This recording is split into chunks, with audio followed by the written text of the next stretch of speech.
What's up, everybody? Welcome to another episode of Nights at the Round Table here in New York City. We're feeling good. To the right is Bobise. Hi. Queen right next to me. Hello. Brandon Be Real to the left. Hola.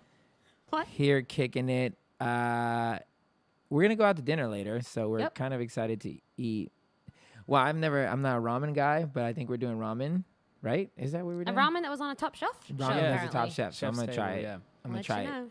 But before then, we're going to do some pre-drinking. Bobise. Oh, yeah. What a great idea. What could go wrong? You know what I mean? Tonight, we have our final New York on a budget wine. I feel like the others, we just really haven't found a winner yet, have we, The guys? Riesling was decent.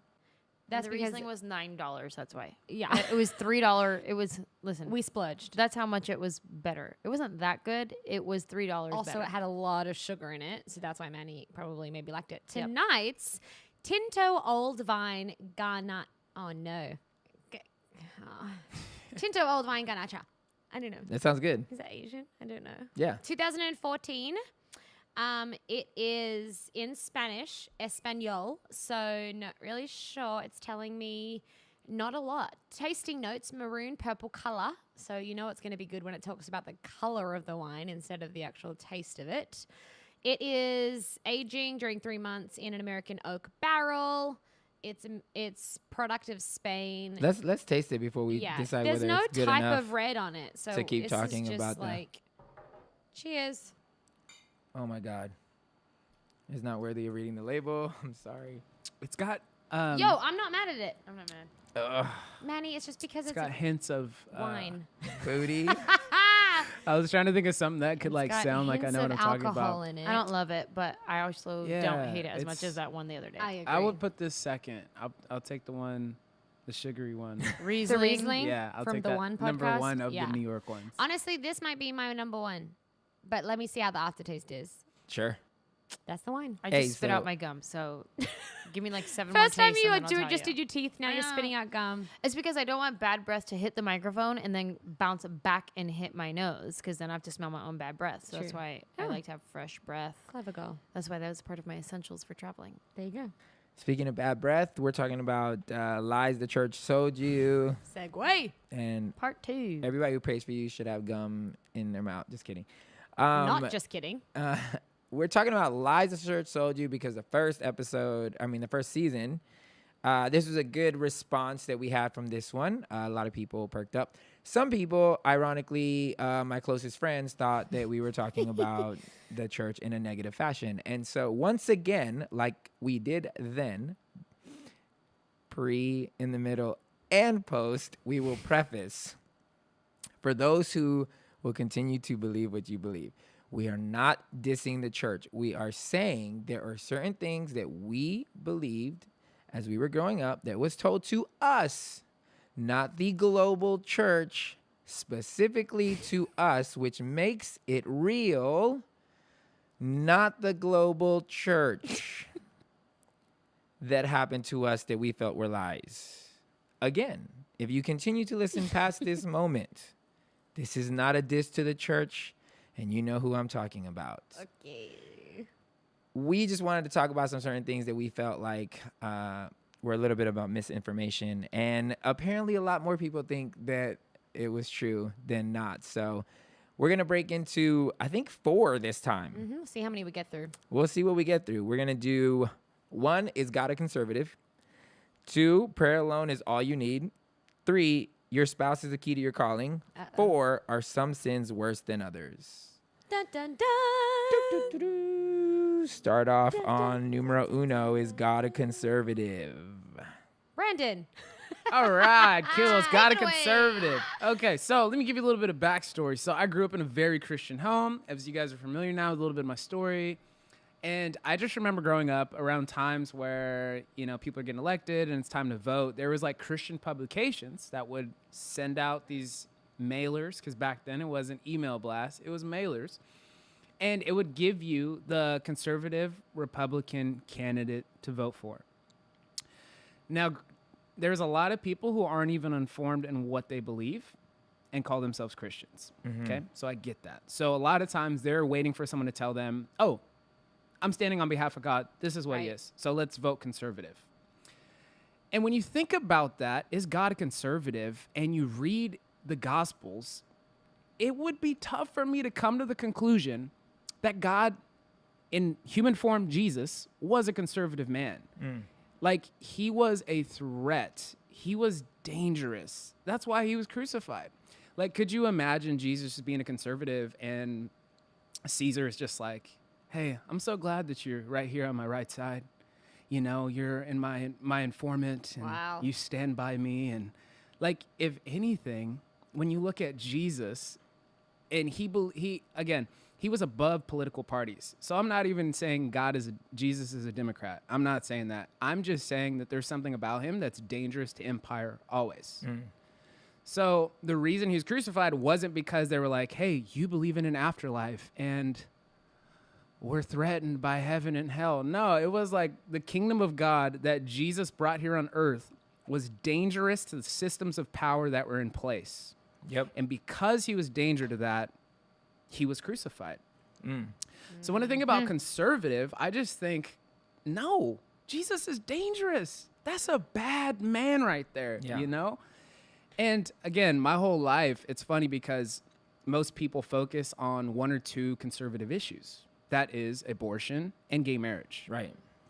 And they will base their entire stance based off those two things. And even in abortion, there's like, again, that's not as black and white as it used to be. And I know this episode is not on abortion, but that's not as black and white. And so I think for a lot of conservatives, it's what they believe is very black and white. Right.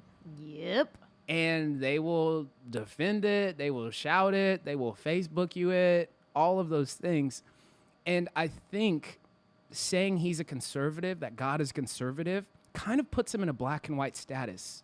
And to me, we're going to do an episode on this, but like the conversation is so much more nuanced than that. And so in a lot of ways, he's gray that we don't know. And conservative is not gray. Right. And again, that is like a whole different thing. But to say God is conservative, I think dumbs down the type of dangerous threat that Jesus was always to systems of power. Because when you look at him in the Bible, he was always standing by the oppressed. He was always standing by the outcast. He was always standing by the poor, the marginalized, all these things. And again, that's not conservative at all. Sure. And we're not saying, again, we're not being pro either side, but I do think that it's curious and at the same time compelling that when I was not raised in the church, but when I was going to church, it was clear who we were supposed to vote for. And it's always the guy who doesn't believe in abortion and doesn't believe in gay marriage. And I've never heard anything else. Like, I've never heard about, hey, let's talk about the things that this person has done right, that this candidate has done right, or how he can't help the country. It's just literally these two things. You got to vote for the one who stands with us on these two things, not the one who can best run the country. It's just these two things. These have to be it. Because if he believes these two things, and I don't even know half of the time if he does believe these two things, or it just may be the stance that he's running on because he knows I can get the conservative vote if I believe in these two things. And so it was always perplexing to me. I remember the first time Obama ran for president, and Oh my goodness. I told my friends, I was like, I voted for Obama. Man, I have a close friend literally say, Manuel, I doubt your Christianity. Like, he told me, he's like, I doubt where you are at with God because you voted for Obama. And I was like, wow, you've known me like since I got saved. And you're saying because I voted for Obama, you are saying that you don't know if I'm a Christian or not. And I literally was like, damn, this is it. If my own friend who's this close to me, who has seen me, like, he was with me when I was doing my little human videos, when I was doing my little preaching, when I was doing my outreach, he saw it all. And he's like, I question your Christianity because of Obama. I was like, They were labeling him the Antichrist. yeah, Like, literally, like major Christian publications. the Antichrist. You're like, oh my God. But it's funny because, man, and I'm not comparing Obama to Jesus, but Jesus was not the number one. Nobody would have voted for Jesus. They didn't vote for him. They killed that nigga. Yo, They not wanted even the criminal. He was you were right in saying he was a threat to Roman the Roman Empire, but even more so throw it to the Jewish scribes at that time. Because remember that they were the ones trying to convince Rome, hey, man, this guy's not good for us. And Rome was like, I don't see the problem with this dude. He hasn't broken any laws. No, I'm telling you, he's going to be a problem. And it was the Jewish leaders at that time that was trying to get Rome to believe, yo, he's going to be a problem. For you, for us, we got to get rid of him. You know what I'm saying? So He was the original "Don't start none, won't be none." he was it. But he was not the popular vote, which makes me think now, I'm like, it's really tough. I don't know if we got everything right. But anyways, that's where I'm at with that. I used to be that person. I would wait for the mailer to tell me who to vote for. I would wait to hear what my pastor said. It would be like, okay, who are we voting for? You don't even need to tell me why. I trust you. Like, I used to be that person. And now it's like, when they tell me who they're voting for, Voting for the opposite. I'm like, okay, I'm cool. waiting to hear so I can vote the opposite. Not necessarily that, but that's a funny play on what kind of where I'm at is more, oh, that's who you're voting for? Then let me question really quick. Let me go ahead and do a little deep dive. Let me go ahead and look for the opposite argument. Especially because there's always so many things to vote on, like locally. I know this is getting a little bit off track, but my brother and I would sit with our local ballot of all the measures and all the things like that.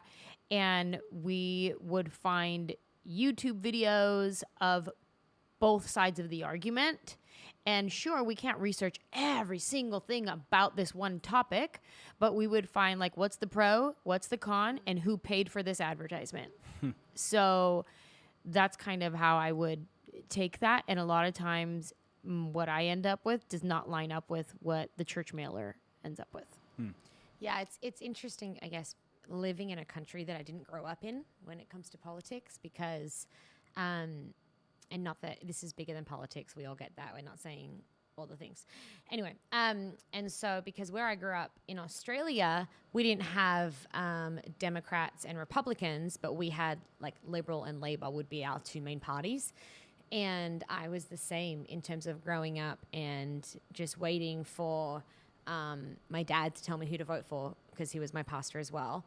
And it's different because I still care about what my dad says. I think he has a good balance, but it's so interesting, the dynamic in my family, and we'll see the reactions when they hear this, but it's so interesting because there's so much tension because I feel like the main two things when it comes to abortion and gay marriage, they're the two things that people are hanging their hat on. And what's interesting to me is one of the other lies we wrote down, which is some sins worse than the other, the hierarchy of sins.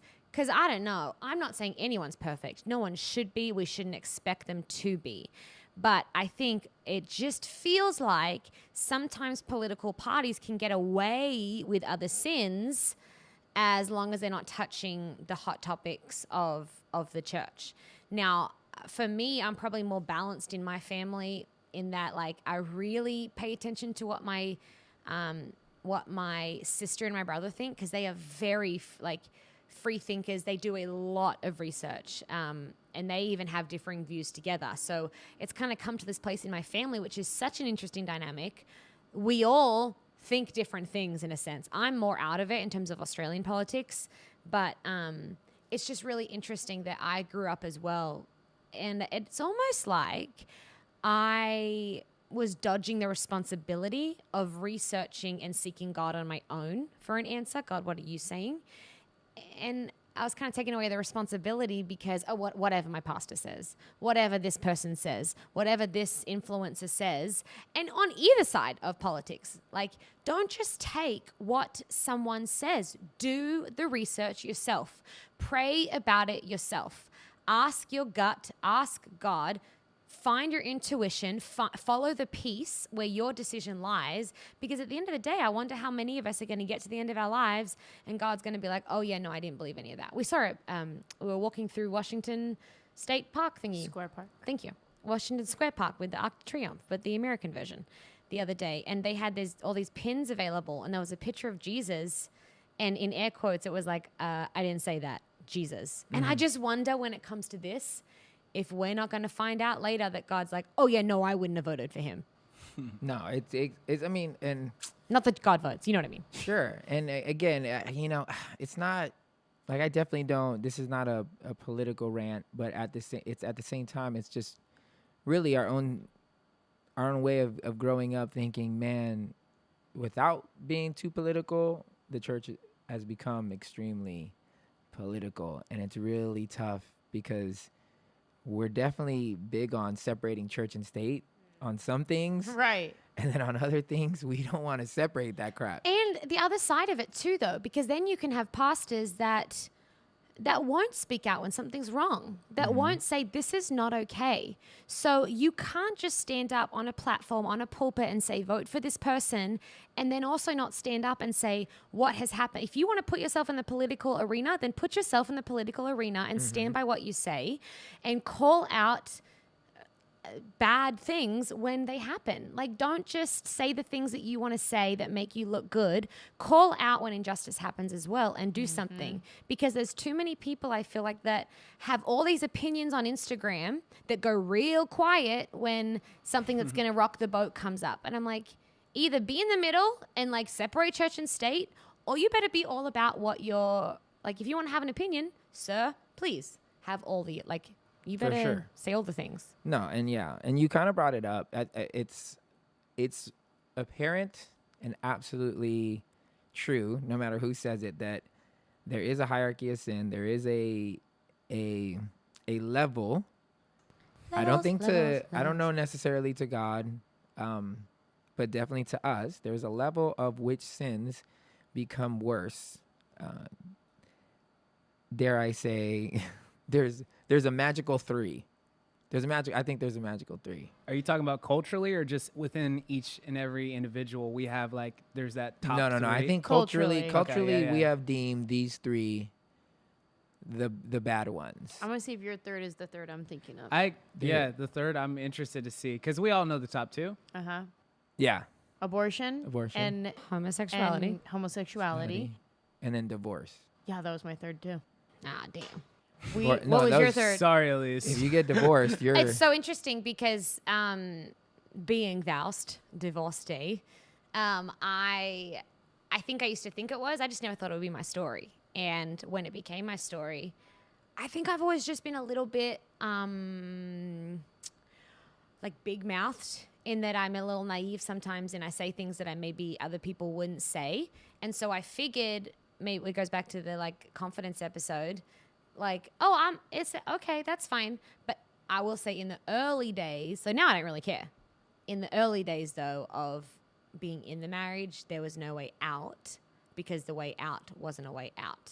Because if I got divorced, I remember Googling it's a scarlet it. letter. Yeah, I remember Googling it a couple of times and like deleting my history.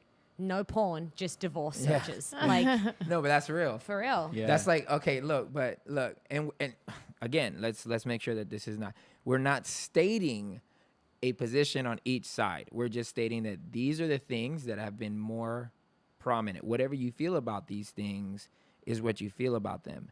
We're just stating that there has been an unequal distribution of shame when it comes to sin. Because like she just said, there is way more. T.D. Jakes said this once, and it still sticks with me. He says, people have compassion and understanding for sins that they struggle with. Yeah. That's it. So if you struggle with homosexuality, but I don't, I'm looking at you like, come on, bruh. That's not natural. But if it's something that we both struggle with porn. All dudes are like, yeah, man, it's tough, man. We should start a group about it. And, we're accountability We'll partners. help each other get through this. We're going to be Covenant okay. eyes. Yeah, covenant eyes. And it's crazy because I'm like, there is no group for, let's understand homosexuality together. All of us who don't, let's understand it so that they can feel more love. No, it's more like, sorry, bruh, no compassion, no whatever. This is what it says. We don't really care, but because we don't struggle with it.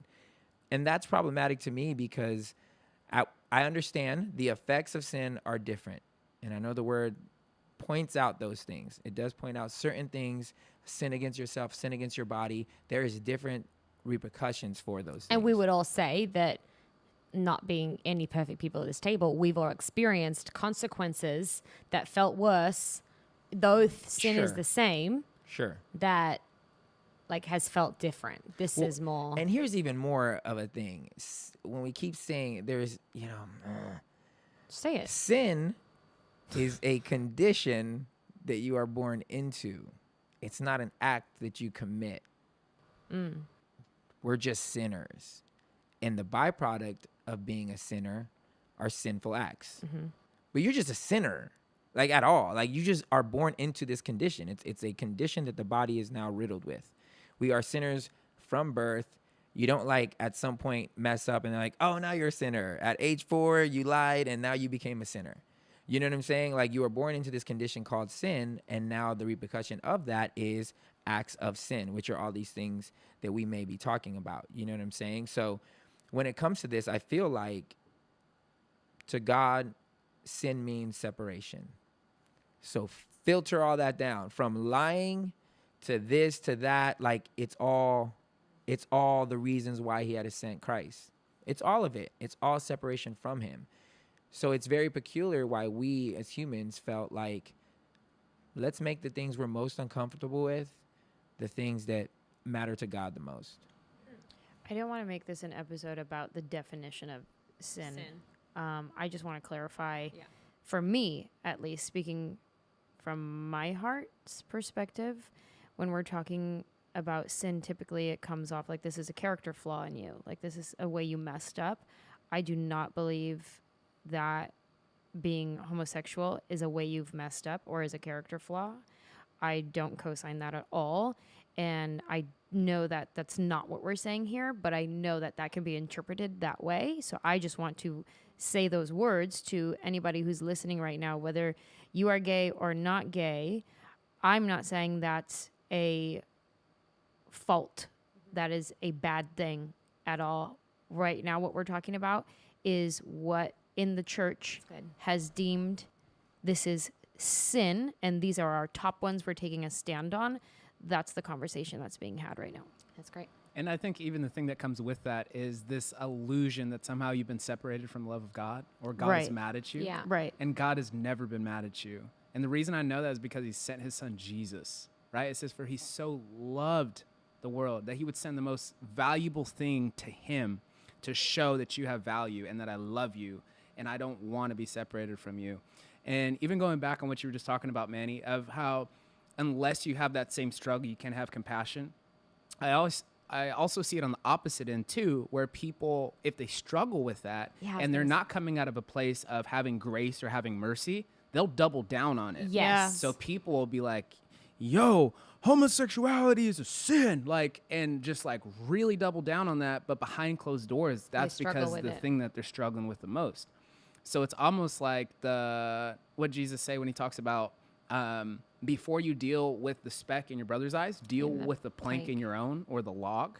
And it's almost this like projectionism. So like I'm seeing out of this huge thing and I'm putting it on you because you're now all of a sudden my scapegoat. And so sometimes when it comes to the churches fighting on sins like that, which is kind of funny to me because, and this is kind of a diss, but kind of a not, but whatever. Like the church is just as bad at divorce, and all of a sudden we're trying to have authority in the area of talking to other people about their marriages. I'm like, the church needs to get their shit together to begin with before we can start all of a sudden trying to tell other people about their marriages and stuff. And it's like, that's why I feel like the church, at least in America, like we don't have as much authority when it comes to marriages because we're still trying to figure that out on our own, you know? We had, Manny and I are part of this group. I'm not going to say the exact like term because you'll be able to research and figure out what I'm talking about. So I'm not going to do that. A part of this group. And there was a situation within this group that one of the persons in this group needed to have a serious conversation. But neither Manny or I were Christian enough for him to be okay with talking to us. We also have a pastor in that group, and he wouldn't even talk to that pastor because that pastor had been divorced. So no one was good enough for him to talk to except for this one person that he deemed Christian enough to have this conversation with. Like, so this person, he's a pastor, and Elise is a pastor. Yeah. But because they had been divorced, I don't respect your authority. Yeah. And that's where he drew his line. Yeah. And I remember like being so baffled, but also laughing and then sad. Like, how sad for you that, Yeah. how sad for you. Yeah. Yeah. It's such a tough thing, because I think growing up, and again, this is not a blanket statement on the church, this is individual experiences, yada, yada, yada. Growing up, I did feel like there was hierarchies. And I didn't mean to.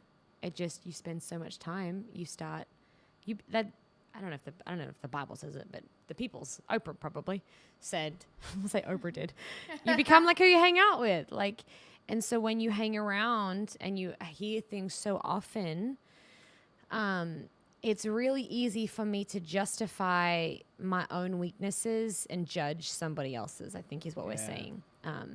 And we're just saying homosexuality, divorce, and abortion would be the 3 hot topics that, in a global sense, church would say we don't know what to do with this, therefore we're not going to talk about it. But by not talking about it, we're putting it in the shame category. When you don't talk about something, secrets breed shame. I said that in the last pod about lies the church sold you. So when we haven't created a safe place to even talk about things, we've put them in a box and said, this is too difficult, therefore it's bad. Let's have politics do our conversations for us. Let's have other people do our conversations for us. And we're losing the authority because we won't talk about it. And then sometimes when the church does talk about it, it's still very much the shame category. Well, that's it's not a conversation. Exactly. It's a speech. And then it's black and white. It goes back into the gray, the black and white, and all of those things. And I remember one time I brought one of my gay friends to church with me. Oh, yeah. And one of my many, hey, booze. And this specific person that I brought was like a staple in the gay community, very well known. And I love this person to death. And I was like, no, like, you're good. Like, my church, they're very welcoming. They're going to love you. Like, just Jesus loves you, and come experience God's love. Yay. That Sunday, the pastor from the pulpit says, gay people are going to hell. From the pulpit. From the pulpit. And I said, oh, you want to roll? We can roll. I'll leave with you at this point. So, but I just actually, in the moment, I leaned over to him and I said, I don't believe that's true. Wow. That's tough. And yeah, I was like, my heart was beating so fast. I was sweating, my throat tensed up, and I literally just held over and I held on to his hand and I said, I don't believe that's true. And I just held on to him, and he was just sat there in defeat and emptiness and loneliness and all of those things. And that was the last time he came to church. So. Is that like, we went to a comedy brunch yesterday and that guy was like, you know, you're a racist when you say to someone like, no, I have 5 black friends, or like, I have 5 African-American friends. Sorry. And I'm like, that's, I feel like what we've done so often is like, no, I'm not homophobic. I have 3 gay friends. And it's like, you know, you accept people and love people when you stop counting, like when you stop trying to find reasons to be able to speak into a community. And I think I would honestly say, Ange, like that's one of the things that has inspired and challenged me in my own personal walk. Personally, with this whole thing, and I'm from a very personal standpoint, I don't know what I believe in a lot of things anymore. It's just a mess in my brain and my heart these days. But I think seeing you do that and not interested in labels, not interested in any of the politics in a sense, church politics, world politics, all the things, but loving people and making sure they know how loved and accepted and validated and valued they are. I think that it's challenged me personally to never jump over a step like that to get to a black and white answer. And if I live in the gray forever of the, hey, I love you, I don't know. I think that maybe is it. I feel like Jesus will say that was a good thing. Yeah, I feel so, but you never know. There was recently a Christian singer who was just torn down because they asked her where she stood on homosexuality. She said, it's not my place to judge. And so then they crucified her. Naturally. So Not naturally. It's not natural. Which is interesting because I think the ultimate form of pride is thinking that you know. That you know Right. the end all be all. you figured out God. And what we're saying is not, again, we're I'm not. going to start adding your name to my prayers. In the name of the Fathers and the Holy Spirit and Ted. Amen. And Becky. We're not professing to know that we have the answer. I think we're just growing into a place right now where love has kind of become the leading line, and understanding the amount of grace that is needed in our own lives. It's really difficult to get past that, to then look at somebody else and say, let me tell you what you need fixing on. When most of the times, I'm just hanging on a thread of grace, like, sweet Jesus, don't let me fall. Yeah. And so we can keep going on that. Let's take it to another one. Prayer alone is all you need. Ooh, this is a good one. I want Ange to start off because I'm going to ask you a question. So, do you think that you get to the place in your career by just prayer alone? There's so many young people who got these amazing dreams and just thinking, all right, I am just going to stay in this place of prayer and God is just going to open the doors. Mm-hmm. And it's like, no, it's not how it's going to happen. Mm-hmm. No. Oh, buddy. Well, faith without works is dead, right? So a wise man named my husband once said to me that if we want God to bless something, then we have to create something for him to bless. You can't say bless this empty hand. You create something, put it in your hand, and you can ask God to bless it, right? That's one option, one way to look at things. So I pray throughout my journey of my career often, and I listen to my instincts and my gut and everything, and I lean on my talent and my gift a lot. Talent is never enough. That was a book that I read growing up. Prayer is not enough. All of it works together, hand in hand. Preparation, studying, practicing, dreaming, being specific about the words that come out of your mouth, because those words are seeds, the vibration of the word that comes out. You're sending that vibration out into the world. Are you sending out the vibration of I'm not good enough? Or are you sending out the vibration of it's my time? When my time comes, I'm ready because I've been practicing, I've been researching, and okay, yeah, I may have just been told no at that audition, but it's the next one. I may have been told no at the next audition, but okay, maybe it's the next one. I'm going to stay ready, stay prepared. So within that, my prayer is not necessarily, God, let me book this audition. My prayer is, God, thank you. Thank you that I am chasing my dream. Thank you that the rejection stung, but it didn't knock me out of the race, and I'm still here. So thank you, God. My prayers become gratitude, and I start walking and operating in gratitude. So I am praying throughout, but I'm not magically saying, God, give me this TV show, because maybe that TV show is not for me. So I'm saying, God, you know that my desire of my heart is to have a multicam sitcom. So I'm going to do my due diligence, and I'm going to develop this multicam sitcom. And that's what I recently did with my friend America Ferrera and Kevin Hart. They were my producers and my co-signers, and I was like, dope. I got Jesus on my back, Kevin to my left, America to my right. Come through. We about to do a hit TV show. And then NBC was like, actually, we're okay. Thanks so much, though. Bye. And there's that, and it hurts and it stings. And I'm not what the heck, God, you told me that was going to be my show. No, but I come to him disappointed still. And I'm like, dang, Jesus, I did my part, but still not even this one was it. All right, well, let me keep going. Let me see what else it is then. And it takes a lot to get back on your feet after that. But that's what my prayers sound like next to my hard work. Yeah. And that is something I feel like is so overlooked, is like God calls us to pray because I think there's something powerful that happens in prayer. It's not just us bringing our like, here's my list. This is what I need from you, God. But there's something where it's like all of a sudden there's like a shift in your perspective that prayer and gratitude can bring. But the thing that's overlooked is like actually being excellent at something. Like there's so many young people who are just relying on God to open the door, but it's like you haven't put yourself in the place to be ready to even walk through that door if that door opened up itself. And so it's like, you know, Kobe Bryant just didn't pray to be a good basketball player and was just like, cool, God's going to like make me that person. It's like, dude, you have to be in the gym working, honing your craft. And I think even too, I just think about there's this guy in the Bible, his name's Daniel. And it says something that was so amazing about this.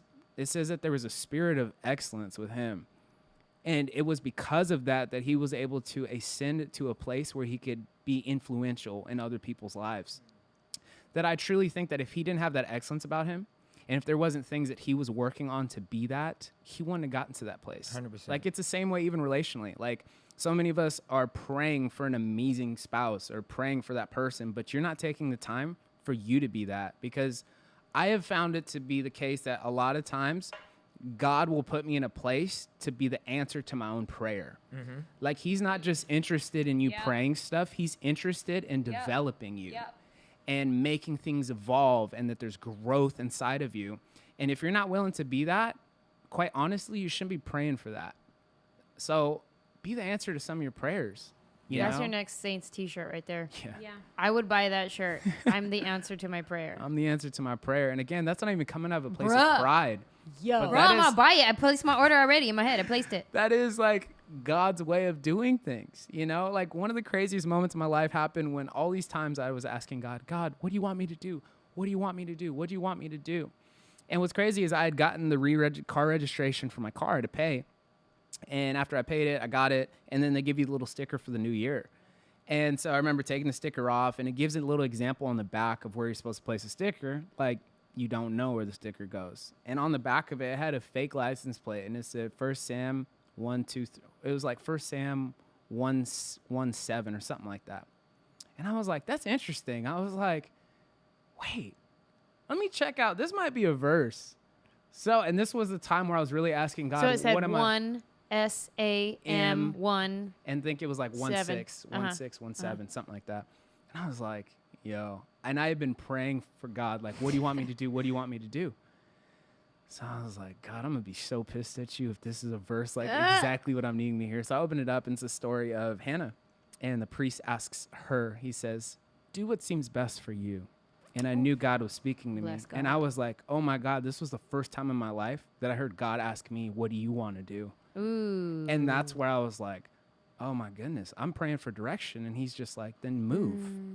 I'm like, God, I'm waiting for you to move. Like, I want you to step in. And he's like, well, I want you to step out. Like, go and be the answer to your prayer. And so that happened to me twice. That happened to me when I was trying to decide whether I should go to Bible college, because there was this riddling of fear throughout our whole church of like, where do we go? Where do we go? You know, like what's the next move? We don't know what we're going to do. And everybody felt like if they made the wrong choice, that God would be mad at them.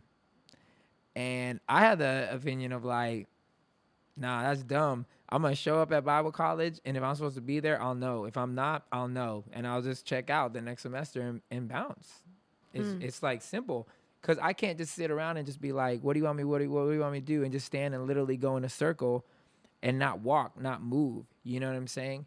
I knew that I had a big part to play in faith and into what you're saying, like answered prayer. When I was wanting to be signed, back when I was independent artist, I remember physically and mentally thinking when I'm on the treadmill, I'm like, Usher sexy, Justin Timberlake sexy. I gotta be sexy. That's all I kept thinking. I was like, let me do all the work that these people do to be sexy, because I'm trying to get to where they're trying to be. Yeah. So if they're sexy, I gotta be sexy. I gotta put in the work. If they're making music every day, I gotta make music every day. So that when the door opens, because I do believe that. I do believe God can open the door. But like you said, if I'm not ready, like the last thing I want to do is a door open and then be found wanting. The door opens and the guy's like, man, if you can only write better songs. Or if you only weren't so out of shape, we could sell you to somebody. Or if you only weren't, name the list. If you only were enough. When I got signed, they were like, oh, cool. You know, like I had 7 records, hundreds of songs for them to choose from. And they were just like, whoa. And from that moment on, I was never treated as a signed artist. I was treated as an equal. Every time. They never treated me like the guy that they would talk to, but they always treated me like the guy they would talk with. And literally was like, yo, if you ever wanted a job, come through. Like you can work here anytime. And I've gotten people signed. I've gotten people everything because they just instantly respected me because of the work ethic. I did the job. So when the door opened, it was like, oh, you're ready. You're beyond ready. You have more than what we need. We can't even listen to all the songs that you have. We're just gonna let's just start over. And it's funny because I'm when you said that, there's this verse that talks about Proverbs 22:29. Do you see someone skilled in their work? They will serve before kings. They will not serve before officials of low rank. Another translation says, do you see someone truly competent? Do you see any truly competent workers? They will serve kings rather than working for ordinary people. In another translation, it says that a man's gift makes room for him. before great men. Mm-hmm. Now, it's God's grace that'll keep you there because obviously it's like the grace of the gift that has been given to you. But a skilled person, a skill is developed. Yeah. It's not just given. I think that we've gotten really good at expecting things without having anything to back it up. Like we got told to dream big, but then we didn't really necessarily have our parents' work ethic that went with that. And I think I've learned or had to learn work ethic in so many ways than one. When it comes to ministry, I remember just expecting to be a good preacher if I wrote out my sermon and then getting on stage and having stage fright and being like, oh crap, I just want to read this. Like, I just want to read it here. So I was giving a speech. I wasn't preach. I wasn't imparting anything. And there are people that do that. So it's the right kind of prep. So it's not just prayer, but it's also not just preparation. Like, because I can write out an entire sermon and then get on stage and it's like freaking flat as anything. Mm-hmm. I can be in my closet and pray myself hot and then get on stage and be like, oh, but not really say anything of substance. Do you know what I mean? Mm-hmm. And so I think I've learned the last few years the importance of preparation. And even with this whole green card situation for me, it took a long time. I just got my green card, woohoo, a few weeks ago. But I remember hustling with media opportunities when I first got back from Australia for some reason. And I thought, same with you, Ange, like God was opening this door. It looked good. There were like this company that wanted me to come in and do like a web series for them a few times. And as we'd get really close to it, I knew my green card. I didn't have it, but I was hoping that by the time it got there, like I'd have my green card or something. And it didn't come through. And the disappointment that went with that of like, man, I feel like I'm holding myself. I'm prepared. I'm ready. But it's not just one thing. It's all the ingredients working together. And then at the beginning of this year, feeling like now was the time. I really did. I felt God was like, hey, you need to do that yoga teacher training. And I was like, that's so dumb. Like, I'm in ministry. That doesn't make any sense. People are like going to not invite me anywhere because I do yoga. Like, this is dumb. But I did it. And I was like, no green card, no green card. Then I did the second phase of it. Still no green card. Did my audition. The day that I locked in my audition for this, my green card came through. And then the day that I physically went and did my audition, I had the green card in my hand. And then an hour ago, we all just found out I got the job. And like, going to be able to do that as just a side thing. But I think what I'm learning in this process is it's never just one thing. Like if you have a gift, cool. Like, do you really want to just like go through your life relying on your gift? Because it only like, think about how far God would want to take someone who already has an insane gift. Like if you put in work with that, God's always going to bless it. And then the timing of God. So I think I've learned so much about preparation, not just spiritual, but really practical as well. If I'm expecting this type of husband, am I becoming that kind of wife? Literally, even physically, the amount of people I feel like, and I used to be this person, I've said it before, that expected Ryan Gosling, and I was like chilling on the sofa, like, yes, Netflix, I'm still watching, and not moving my body, not being healthy, not literally like drinking enough water, as simple as that is. I think often we can expect things because we prayed for it, but God's like, yo, like, I need you to just do a couple of things as well to show me that you're ready for it. Yeah, no, exactly. And look, man, I feel like with episodes like this, the title is obviously kind of Saucy. and ostracizing in some ways. And when you hear the word lie, you instantly think that there's an aggressive feeling of we're calling you a liar. I'm grateful for the churches in which we grew up in, because the churches brought us to this place. Like, taught me how to pray, taught me how to seek God, taught me how to think on my own, to some may say to my detriment, but they taught me how to pray. They taught me how to do all these things, to read my word. And so I'm so grateful of the part that the church played in my life, because I wouldn't be here if they didn't play that part. The heart of the first lie the church sold you, and then this one, the heart behind it is, as a family of God, as a family of believers, there is a desire from this table for people to feel love before anger, understanding before rage, hope before hatred. We want these difficult questions, these difficult topics to be talked about, as opposed to so scared of the route your life may go, or your mind may go, if you just open up your heart just a little bit to what you've closed it down to for so long. For me personally, I was that person. I was very staunch. I was very hardcore. And I had little compassion or empathy for anyone that thought differently than I did. And then I started meeting people that lived differently than I did. And it started making me feel like, man, I'm such an asshole, because I didn't even give this person a chance. And I didn't know. They weren't in my life. I didn't know them. And I've been able to meet so many amazing people that have changed the way I view life and quote unquote sin, that now I've reserved my life to be one in which I say, I'm going to love you because that's what I'm really called to do. And the same God that pushes me through life and gets me through all my crap and teaches me wisdom and teaches me better ways to love him is the same God that's looking out for you. So I'm going to be holding your hand through this walk, but I'm going to let him work with you, and I'll let him work with me, and then we'll join on the battlefield, and we'll just love. Let's just love, because I can no longer muster up the amount of pride and self-righteousness that it takes for me to look at someone and be like, you're doing it wrong. Yeah. I just can't. I'd rather you just figure it out on your own, just like me. Just like at some point I had to realize, man, I'm doing it wrong. And let me tell you, it didn't happen by people screaming it at me. It didn't happen by all your Facebook posts. Sure as hell ain't going to happen by you guys saying that I'm a Satanist for the jewelry that I rock. It will never happen that way.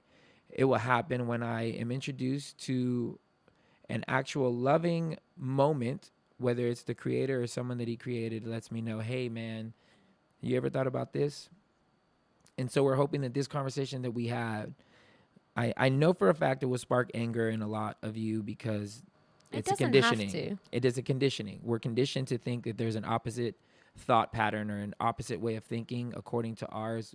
As a church, we're raised to defend it vigorously. So that will happen. It doesn't have to.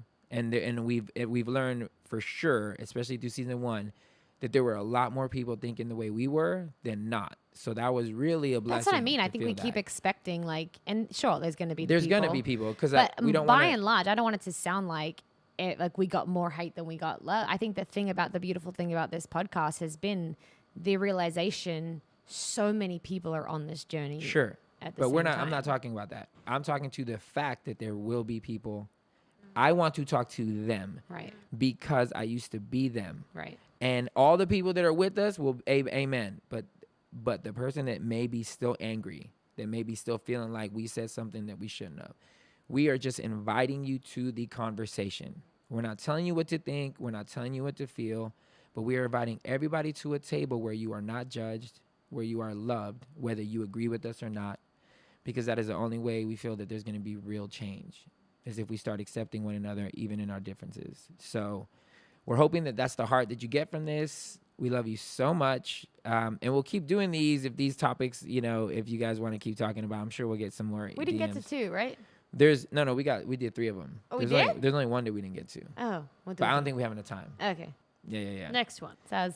Next one. And I'm hungry. if you want to hear some more, 2.5. Oh, yo, for real. I'm any starving. more saucy topics, hey, email us. Subscribe, follow, share, all the good things. We love ya. We're super appreciative and humbled that you guys would even let us into your lives. So we definitely hope that you find Wow, a seat Maddie, at the table. you drank a lot of that wine tonight. Look at It's you. disgusting. I'm sorry. We hope you find a seat at the table, but if you don't, please know that you are welcome at ours. We love you Cheers. guys. Yay to New York. But we promise we'll buy more expensive wine.